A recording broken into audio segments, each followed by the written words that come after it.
Delhi BJP प्रदेश अध्यक्ष आदेश गुप्ता मुंडका में पीड़ितों एवं उनके परिजनों से मुलाकात करने पहुंचे, जहां उन्होंने दिल्ली फायर सर्विस को लेकर कहा कि दिल्ली देश की राजधानी है, जहां फायर सर्विस को ज्यादा उपयुक्त होना चाहिए। लेकिन अफसोस की बात है कि दिल्ली में अभी भी उन्हीं पुराने जमाने की मशीनों से काम हो रहा है।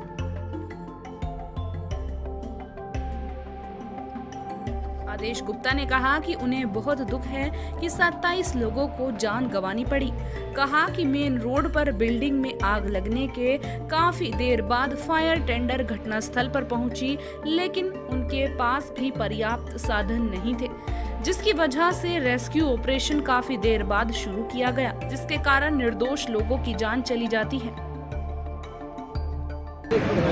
और मेन रोड पर बिल्डिंग में आग लगने के काफ़ी देर के बाद फायर टेंडर आते हैं और उनके पास भी पर्याप्त व्यवस्थाएं नहीं होती हैं, जिसके कारण से रेस्क्यू ऑपरेशन बहुत देर तक शुरू नहीं होता है और जिसके कारण से निर्दोष जानें चली जाती हैं, लोगों को बाहर नहीं निकाला जाता है। मुझे जानकारी मिली कि जो लिफ्ट है, जो सीढ़ी है, वो उपलब्ध नहीं हो पाई थी समय से।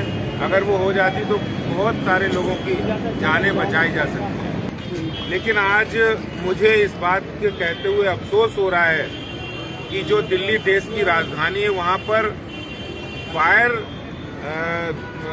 जो दिल्ली फायर सर्विस है वो ज़्यादा इक्विप्ड होना चाहिए, ज़्यादा आधुनिक होना चाहिए। आज वही पुराने ज़माने की मशीनों से काम चल रहा है, लेकिन जिस तरह से वहाँ जनरेटर चल रहा था, ये भी दिल्ली सरकार के ऊपर एक सवालिया निशान खड़ा करता है कि आप बिजली की आपूर्ति नहीं कर पा रहे, तो जनरेटर चल रहा था और वो जनरेटर के कारण आग लग सकती है। बाकी क्या वजह होगी वो सारी जांच की बात है। जहाँ तक कारपोरेशन की बात है, निगम के जो आयुक्त हैं उन्होंने तुरंत ही एक जांच कमेटी बनाई है, जिसमें कुछ पॉइंट्स पर उन्होंने 48 घंटे के अंदर इसकी जांच हो, इसके लिए आदेश दिए हैं।